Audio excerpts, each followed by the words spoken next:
Mountainous areas in the European Union account for around 15% of the Union's total agricultural land and 18% of the agricultural labour force.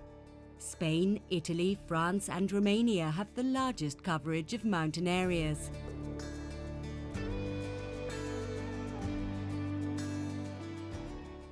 And other countries like Austria and Greece also contain sizable proportions of mountainous farmland.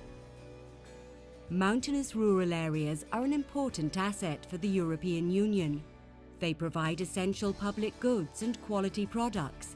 Their potential for innovation is important because this helps mountain communities to continue to tackle the harsh natural conditions that they can face.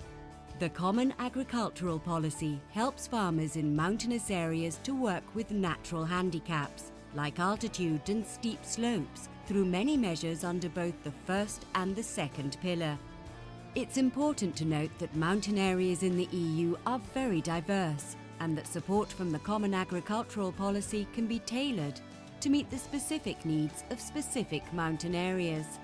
A one-size-fits-all approach is not a good recipe for effective rural development in mountain areas.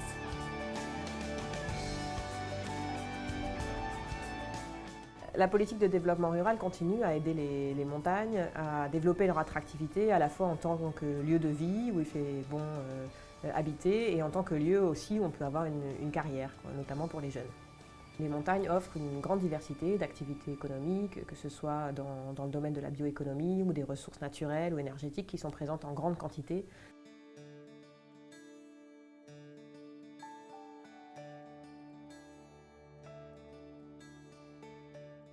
Et du point de vue alimentaire, les produits de montagne sont aussi tout à fait spécifiques et d'ailleurs l'Union européenne a décidé de mettre en place à partir de janvier 2013 un schéma de qualité européen propre à ces produits de montagne.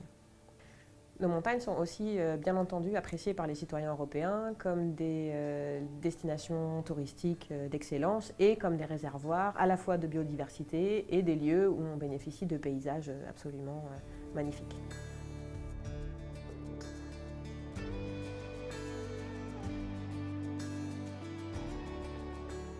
Ceci étant dit, beaucoup de zones de montagne sont encore très isolées des marchés et ont tendance à dépendre beaucoup trop fortement de la production primaire ou du secteur public.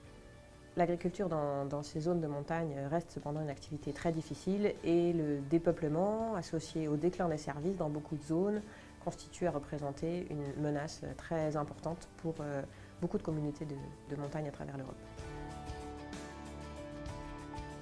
Donc la politique de développement rural, quand elle soutient l'agriculture et la forêt, c'est vraiment la colonne vertébrale de l'économie montagnarde qu'elle soutient. Et donc cette politique de développement rural, elle peut permettre à ces territoires de devenir plus attractifs pour les investisseurs, pour autant que la qualité des services, l'accessibilité, la connectivité soient suffisantes pour répondre aux attentes des habitants et des entreprises. Entre los 28 Estados miembros de la Unión Europea, España es posiblemente el que más superficie de agricultura de montaña posee. Concretamente, en el caso del País Vasco, el 85% del territorio de nuestro país es territorio de montaña. De ahí la importancia que históricamente desde el PDR se le ha dado a aquellas medidas que favorecen una ligazón de la agricultura al territorio.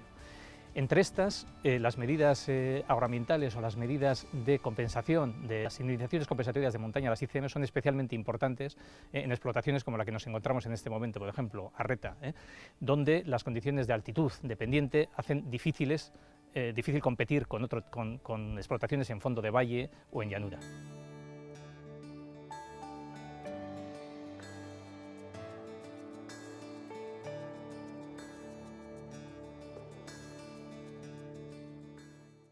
Las medidas contempladas dentro del PDR para este tipo de cuestiones, para todo lo que es comercialización y generación de calidad, son especialmente importantes para la diversificación de las explotaciones de montaña.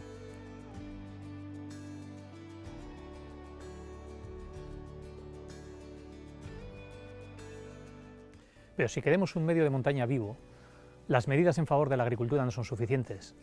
no haríamos nada si mejoramos la situación de los agricultores, pero mantenemos una situación de su entorno poblacional y de su entorno social en malas condiciones. Por lo tanto, son fundamentales las medidas del enfoque líder dentro de los planes de desarrollo rural de cara a mejorar esa calidad de vida y a desarrollar servicios y equipamientos en las zonas rurales, y concretamente en nuestras zonas de montaña.